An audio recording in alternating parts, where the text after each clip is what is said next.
నానమ్మ, అమ్మాయి వచ్చింది.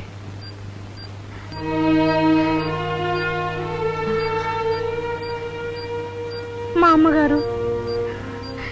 నీ పేరు? సరోజిని.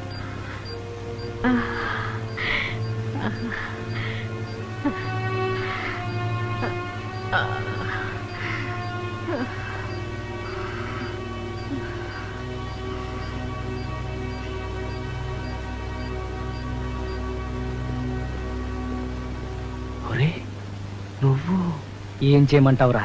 ఎవరిని అడిగినా సారీ సారీ అన్నారు. అందుకే నేనే శారీ కట్టుకుని వచ్చాను. చాలా సారీ రా, నా గురించి చాలా శ్రమ పడ్డావు. దాందే ఉందిలేరా, ఏది ఏమైతేనే మనం అనుకున్నది చేసాం. నాకంతే చాలు. వస్తానే. ఒరే, ఒక్క అరగంట